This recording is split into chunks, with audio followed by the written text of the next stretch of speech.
think that conversation around reparations does get very complicated, and I know that there are a lot of people that advocate for that. But beyond that, I have to ask you, what's complicated about it?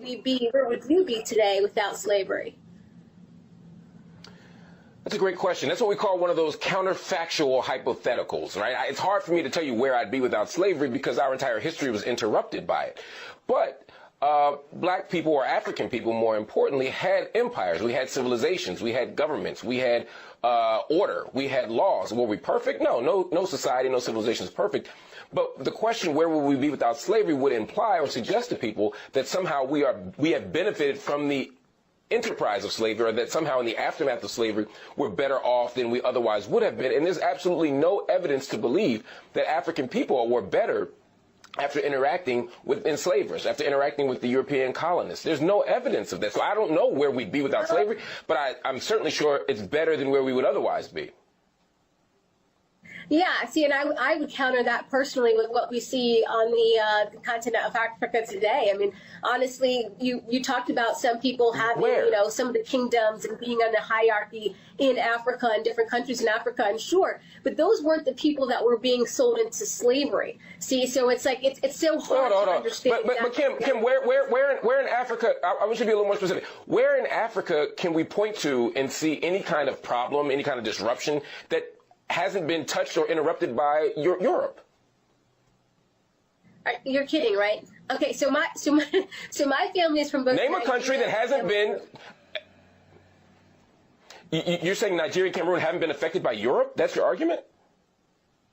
There's many countries in Africa that did not have Europeans colonize it, and they're still down today. Look at the Congo, for one thing. We don't talk enough about the Congo and what they're dealing with, especially when it comes to China and everybody that is going into their country to extract cobalt and lithium and all these things that we want here in America to make us feel good with electric vehicles. So if we want to go down that road, we can go down that road, okay? But at the same time, not every country was invaded by Europeans that then put colonization on their culture and their people. That did not happen everywhere. But I can tell you right now in Cameroon, you have a situation where you have people running. Go ahead. Continue. Finish your thought. Right now. We have tribes in Cameroon right now that are trying to run from the military, run from the government, and is black on black in Cameroon. This is what's happening across Africa. I'm not saying you being a slave from a family of slavery is great. I'm not saying it for myself either. But you can't sit here and say that your life would have been better without slavery, because we just don't know. We can look back onto the continent of Africa today, and we can say that there are a lot of places where people are leaving, seeking refuge to come here in America, because this is the land of opportunity. Kim Klacik is stuck on stupid. Apparently, Kim Klacik has never heard of the Berlin Conference of 1884 and 1885, where 14 European nations carved up Africa into colonies. Okay, Kim Klacik is stuck on stupid. Apparently, she's never heard of the Berlin Conference. And if we look at this article here, and we do all this in my classes, we get deep into this information. This is from thought.co.com. The Berlin Conference to divide Africa. The colonization of the continent by European powers. You have 14 European nations that met in Berlin, Germany, to carve up Africa in colonies. The Berlin Conference was Africa doing in more ways than one. The colonial powers superimposed their domains on the African continent. By independence returned to Africa in 1950, the realm had acquired a legacy of political fragmentation that could neither be eliminated nor made to operate satisfactorily, end quote. So the purpose of the Berlin Conference, it was after Portugal, German Chancellor Otto von Bismarck called together major Western powers of the world to negotiate questions and end confusion over the control of Africa. There was only two countries that weren't colonized during this colonial period. Ethiopia, and Italy tried to invade Ethiopia, actually twice, because at the Battle of Adwa, March 1896, the Ethiopians defeat Haile Selassie. Menelik II, Emperor Menelik II, 1896. They defeat the Ethiopians, beat the hell out of the Italians. They defeat the Italians.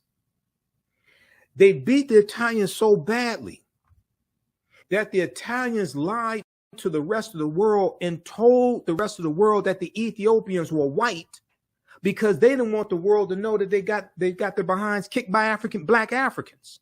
Okay. If you look at blackpast.org, Battle of Adwa, and I don't have time to make this a long history lesson. But if we look at blackpast.org, look at this entry here for the Battle of Adwa, March 1st, 1896. A second here. Okay, let's look at this quickly here, because then I have to get out of here.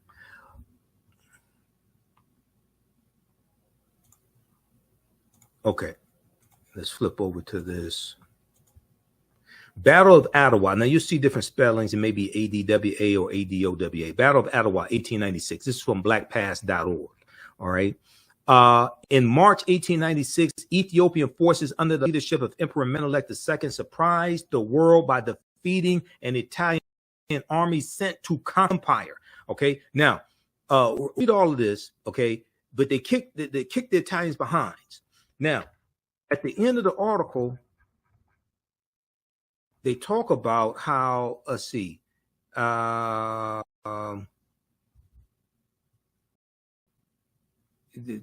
Ethiopian victory secured independence until Italian dictator Benito Mussolini attempted to conquer the nation when he invaded in 1935.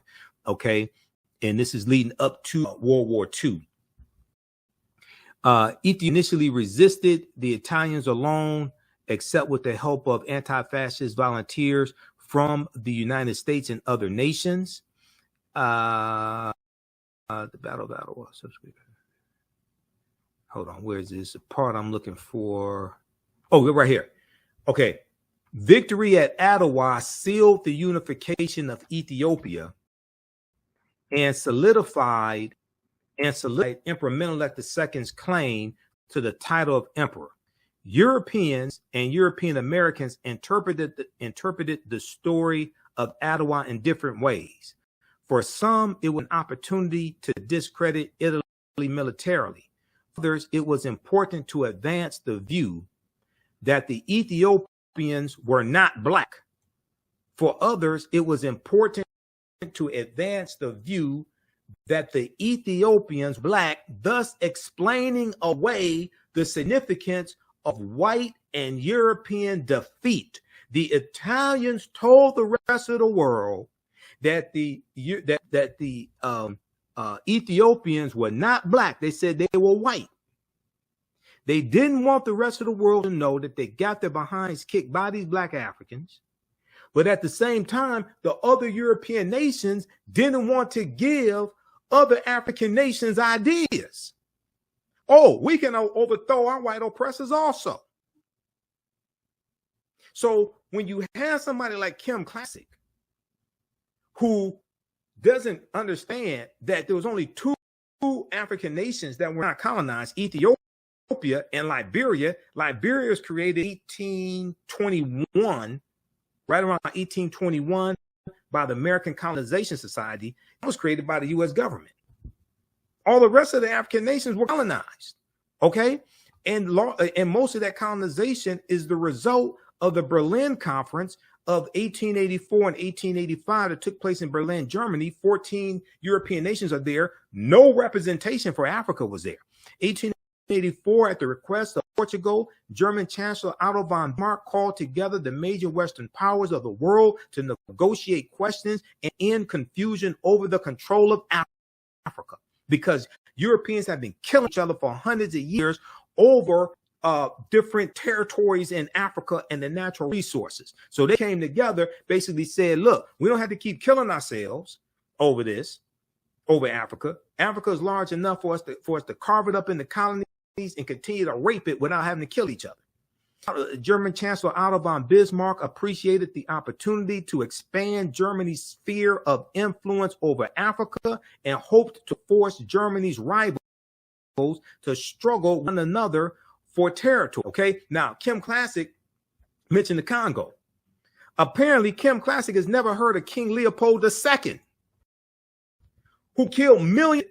The Congo was colonized by Belgium, and King Leopold II killed millions of Africans in the Congo. But let's continue, though. At the time of the Berlin Conference in 1884, 80% of Africa remained under traditional and local control. What only resulted was a hodgepodge of geometric boundaries that divided Africa into 50 irregular countries. This new map of the continent of Africa, these geometric boundaries created by these Europeans, was superimposed over 1,000 indigenous African cultures and regions of Africa. The new countries lacked rhyme or reason and divided coherent groups of African people and merged together disparate groups who really did not get along. What we see in Africa today is largely a legacy of the colonialism, even though you did have the African liberation movements and the revolutions starting with Ghana in 1957, and it continues with different Africans. Most of them still have ties and are still controlled to various extents by their former colonizers. Now, this map right here shows you African colonization after the Berlin Conference, and it shows you the areas of Africa, the colonies, the areas that each European nation gets.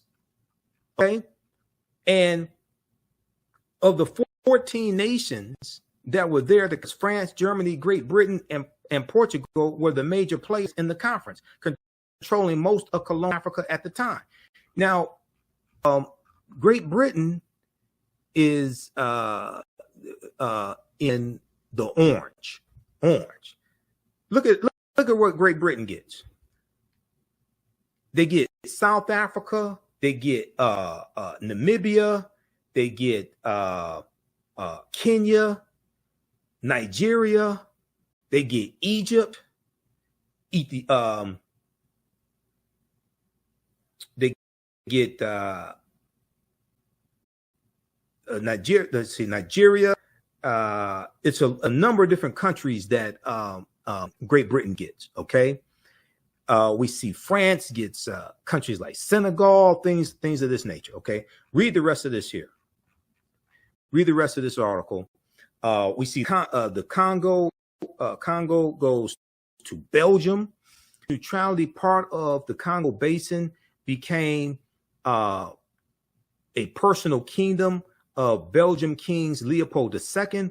Under his rule, over half of the region's population died. Okay, Leopold II, who's a mass murderer. If we look at, let me see what I know. I have something on Leopold here. Just a second here. Black statue, black.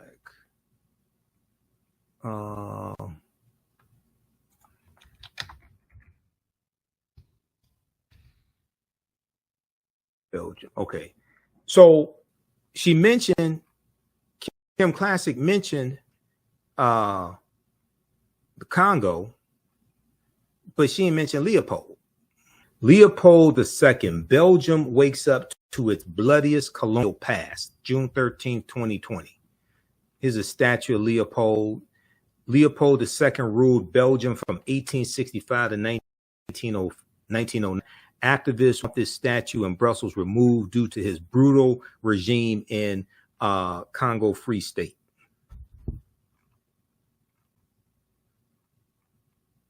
Okay. All right. Read the. Let's see. Leopold II's rule in what is now Democratic Republic of Congo was so bloody it was eventually condemned by other European colonialists in 1908, but it has taken far longer to come under scrutiny at home in Belgium.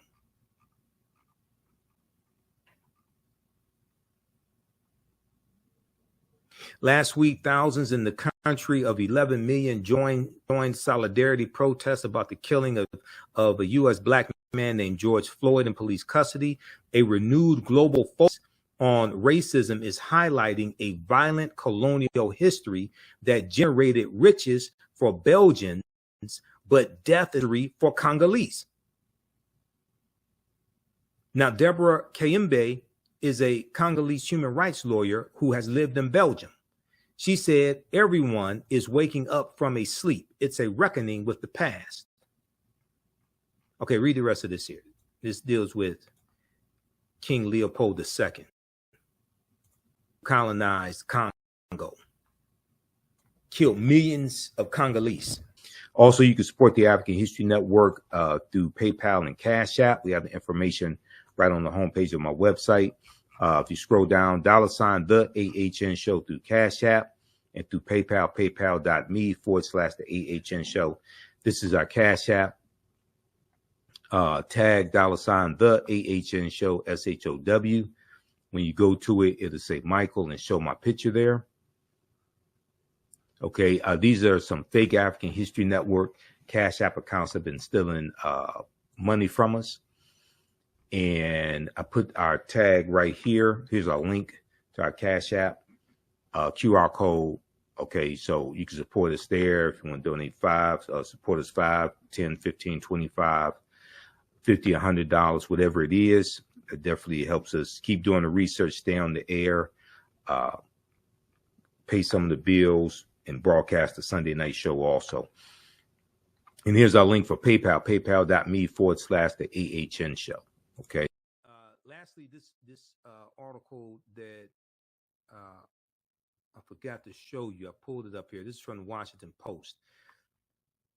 This deals with how skills that African people had before we even came to America or before we were put into slavery. This is by Jillian Brockel, staff writer at the Washington Post. Note to Florida and DeSantis, enslaved Africans were already skilled. This is what I've been saying. Now, this is a picture of Benin bronze statues, African masterpieces. Benin bronze statues were stolen and ended up in British and American museums. Okay. And we just look here at a section here of the article. Here are simple historical facts.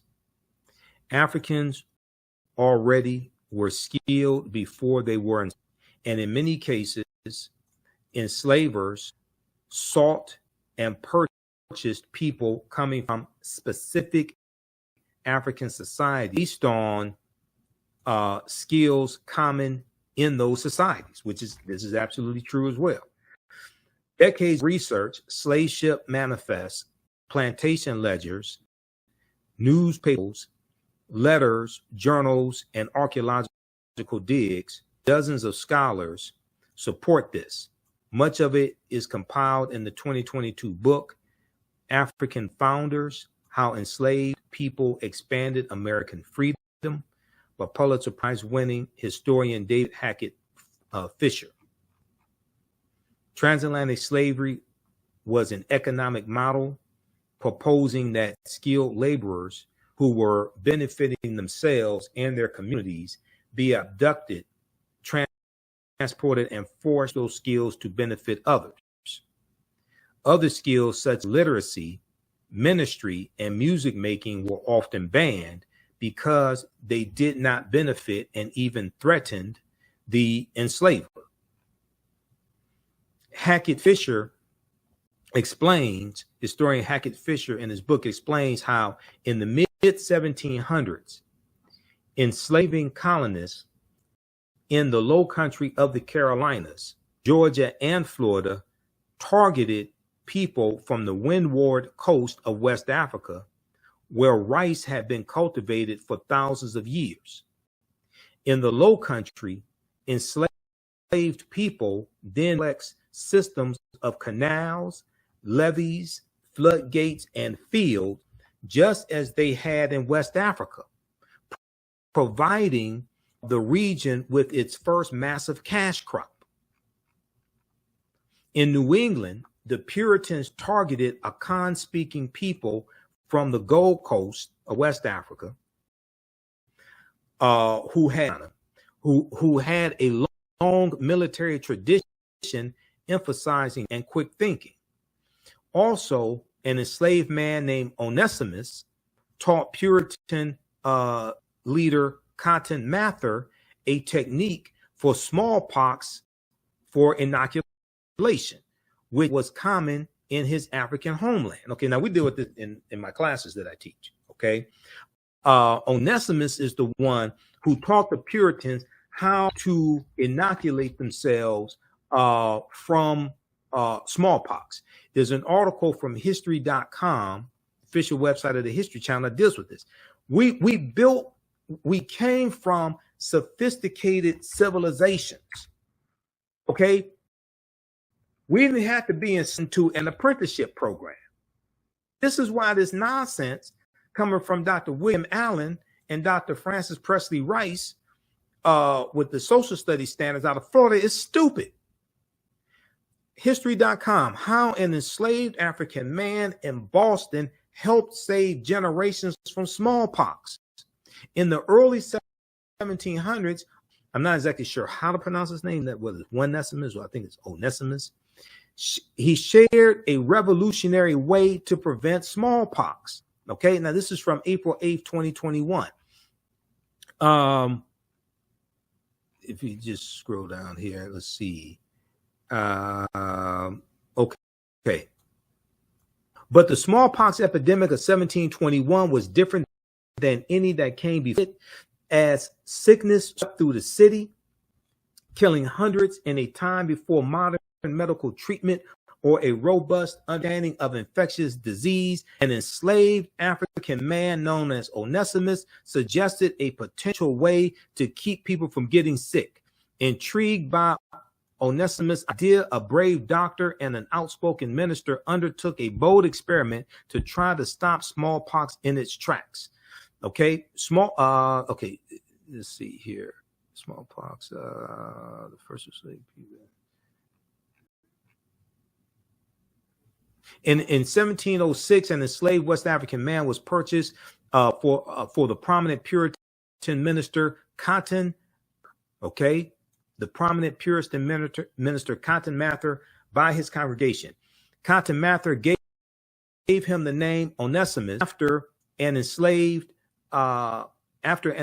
man in the Bible whose name meant useful. Puritan minister Cotton Mather, who powerful figure in the Salem witch trials, believed that owners of enslaved people had a duty to convert enslaved people to Christianity. How nice of him. Well, we could say that's mighty white of you, but okay, whatever.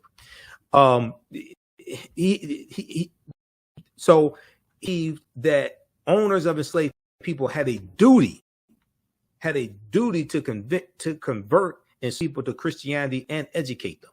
But like other white men in his area, he also looked down on what he called the devilish rights of Africans and worried that enslaved people might openly rebel. He was right to worry that we may take up arms against our oppressors. He was right to be a little worried that we were kidnapped and enslaved and may not like it.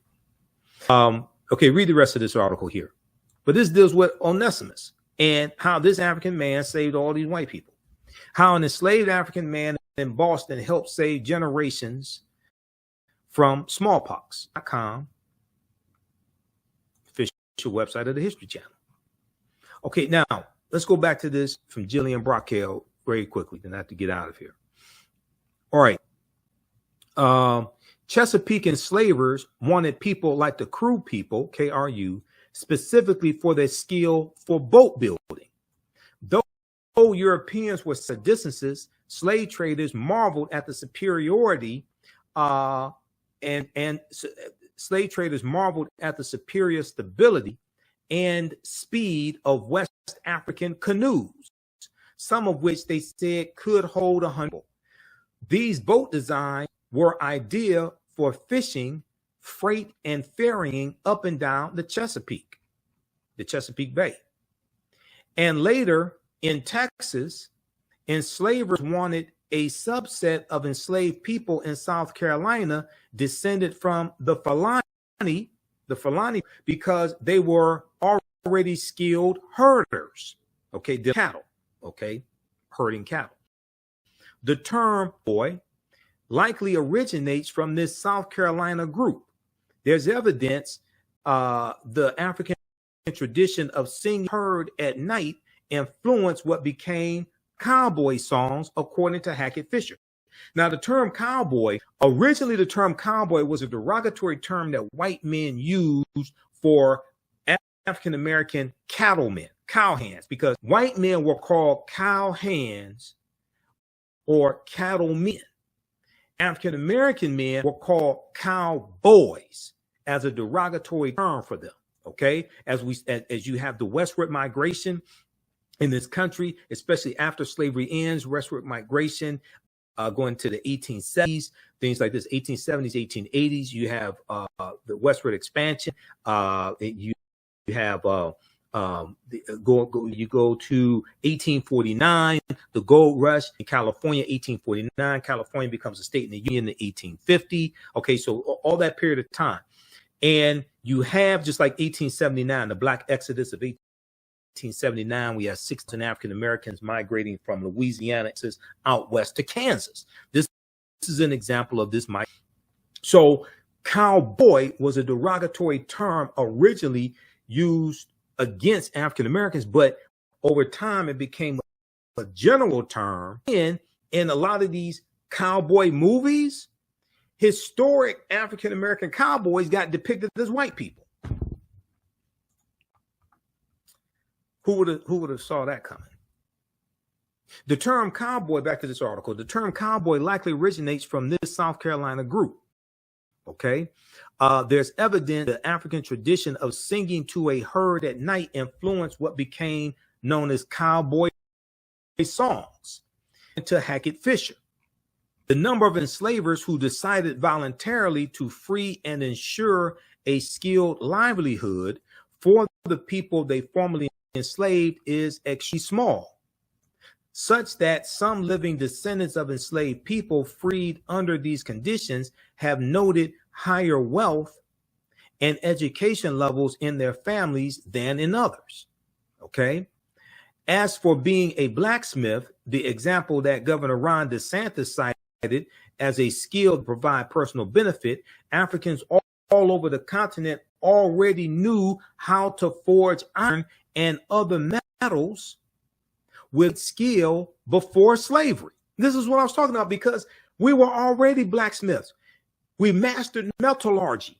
We took those skills into Europe. These are the skills the African Moors are taking into Europe in 711 and subsequent years. We ain't have to be kidnapped to be put into an apprenticeship program. Quote, that's why masterpieces like the Benin bronzes were later stolen and ended up in British and American museums. Governor Ron DeSantis, who has a history degree from Yale University, who knows better than this BS that he's out here trying to substantiate and defend.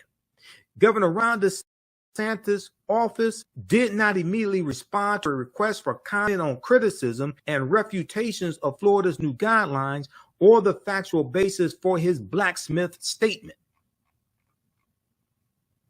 But the story of the enslaved metal worker, Philip Reed, who played a major role in casting the bronze, quote, Statue of Freedom, end quote, that stands atop the U.S. Capitol dome, provides a telling example.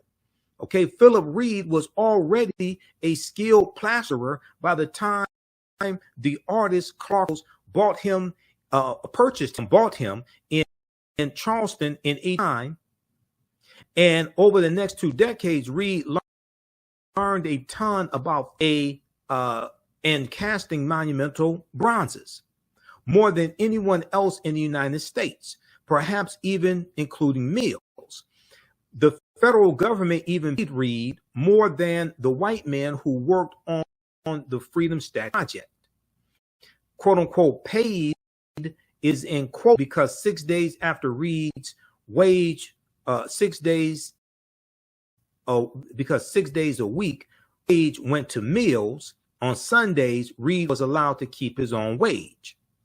Later, when an act of Congress forced Mills to free Reed, Mills demanded the government pay him 3 times as much for Reed as for the other people he enslaved to compensate him for those of Reed's skills. Okay, so the question is that, so did Reed personally benefit from learning how to cast bronzes? Save for those Sunday wages, it appears not. Patient who went back to plastering, working for himself until his death in 1892. There's record of him ever working again with bronze. Whether he wasn't allowed to or simply didn't want to is unknown. Okay, read the rest of this article here. It's a really good article. This is something I talked about last week on this show last week. And there was this on Rolling Monitor Filtered. There were at least 262 skills, trades, and crafts. The name of this article, Note to Florida and DeSantis, enslaved Africans were already skilled. This is from the Washington Post, okay? There were at least 262 skills, trades, and crafts African people had in this country from 1619 to 1865, all right? A lot of these skills, trades, and crafts we brought with us. So when we look at, if we look at this slide here that I showed you last week, these skills, trades, and crafts come from the book, The Other Slaves, by James and Ronald Lewis. The book came out in 1970. It's called The Other Slaves, Mechanics, Artisans, and Craftsmen. There were at least 262 skills, trades, and crafts that we had. A lot of these skills we brought with us from Africa. Some we learned here in this country. And these are skills, trades, and crafts that we used to build this country. All right. Okay. So look, we have to get out of here. Hopefully you learned a lot on today's show. And this is just a sample of the type of information that I deal with in my online history classes. And one of the things that we do is show you the connection between history and historical events and laws and policies that are continuing to impact us today. People's history and culture teaches them how to deal with the problems of the past and the present and the future to meet the needs of the community. And what you do for yourself, what you do to yourself, and what you allow other people to do to you and get away with is based upon what you think about yourself. What you think about yourself is based upon what you have been taught about yourself. What you've been taught about yourself is based upon everything you've read, heard, and seen about yourself. And the reason why African history and culture is so important, as two of my teachers, Dr. Leonard Jeffries and Professor James Small, correctly teach us, African history and culture gives us our VIPs. It gives us our values, our interests, our principles. And this gives us our foundation. This gives us a cultural paradigm to see reality through.